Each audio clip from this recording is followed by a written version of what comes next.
اقوام متحدہ کی سلامتی کونسل میں B L A Majeed brigade اور ٹی ٹی پی کے معاملے پر بھارتی اور پاکستانی مندوب آمنے سامنے آ گئے۔ چین اور پاکستان نے ایک مرتبہ پھر سلامتی کونسل میں بی ایل اے اور مجید بریگیڈ کے خلاف محاذ کھول دیا، شکایتوں کے انبار لگا دیے۔ پاکستان نے افغانستان کو دہشت گردوں کی نرسری اور بھارت کو افغان ٹیررسٹ فرنچائز کا سرمایہ کار قرار دے دیا، جبکہ چین نے واضح کیا کہ B L A, T T P, القاعدہ اور داعش خراسان جیسی دہشت گرد گروہ افغانستان میں متحرک ہیں۔ اس کے علاوہ آج کے ولاگ میں ہم بات کریں گے کہ سلامتی کونسل میں چین کی منافقت کا پردہ چاک ہو گیا۔ جی ناظرین، چین کی منافقت کھل کر سامنے آ گئی۔ افغانستان میں سرمایہ کاری بھی اور الزامات کی بوچھاڑ بھی۔ چین آخر بی ایل اے سے خوف زدہ کیوں ہے؟ کیا افغانستان میں چینی منصوبوں پر بی ایل اے نے 7 حملے کیے تھے؟ اس کے علاوہ آج کے ولاگ میں ہم ڈسکس کریں گے کہ بلوچستان کے محکمہ داخلہ کی طرف سے جاری مخصوص تھریٹ الرٹ، یعنی مخصوص افراد کے حوالے سے تھریٹ الرٹ بھی ریاستی چال ہی نکلی۔ ریاست ہر صورت شفیق مینگل کو NA 256 سے کامیاب کروانا چاہتی ہے۔ JY کے رد عمل نے سارا راز کھول دیا۔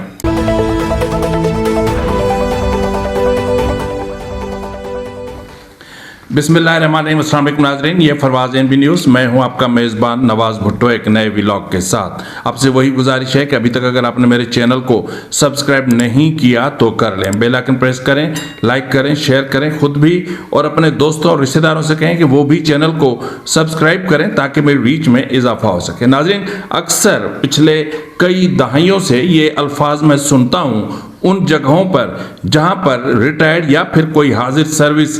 فوجی کسی محکمے میں تعینات ہوتا ہے تو وہ جو سویلینز ہوتے ہیں ان کے حوالے سے ایک لفظ استعمال کرتے ہیں، بلڈی سویلینز۔ تو بلڈی سویلینز کے سامنے آج جو ہے وہ ایک شہنشاہ معظم نے پیش ہونا تھا۔ معاملہ تھا سینٹ کا، اور سینیٹر فاروق ایچ نائک کی زیر صدارت سینٹ کی قائمہ کمیٹی برائے قانون اور انصاف کا اجلاس تھا پارلیمنٹ میں، اور اس میں ڈپٹی چیئرمین سہیل ناصر نے بتایا کہ chairman NAB lieutenant general retired Nazir but صاحب جو کمیٹی کو بریفنگ دینے کے لیے شریک ہونے تھے، وہ ذاتی مصروفیات کی وجہ سے شرکت نہیں کریں گے۔ یہ ظاہر ہے کہ ایک لیفٹیننٹ آپ کیسے جو ہے وہ آ کر کے لیفٹیننٹ جنرل بلڈی سویلینز کے سامنے آ کر پیش ہو اور پھر نیب کی کارکردگی بتائے، اور وہ نیب کی کارکردگی جو انتہائی شرمناک ہے، وہ نیب کی کارکردگی کہ جو اس وقت سہولت کار بنی ہوئی ہے، وہ نیب کے جس نے کرپشن کی کھوج لگانا ہی چھوڑ دیا ہے، تو وہ چیئرمین نیب آ کر کمیٹی کے سامنے کیا بولتا۔ ناظرین، گزشتہ روز آپ کو یاد ہوگا کہ ایک تھریٹ الرٹ جاری کیا تھا، حکومت کی طرف سے جاری کیا گیا تھا، محکمہ داخلہ بلوچستان نے جاری کیا تھا۔ تو اس تھریٹ الرٹ میں ایک مخصوص قسم کے نام بھی تھے، لیکن البتہ اس میں جو چیز کہی گئی تھی وہ یہ تھی کہ مجموعی طور پر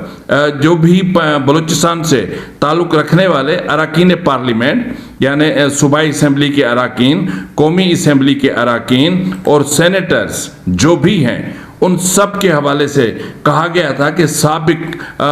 فتنہ الخوارج کی طرف سے جو ہے وہ بہت بڑے حملوں کا خطرہ ہے، اور اس حوالے سے اسپیسیفکلی 5 نام دیے گئے تھے۔ تو ان 5 ناموں میں مسٹر اصغر خان ترین تھا،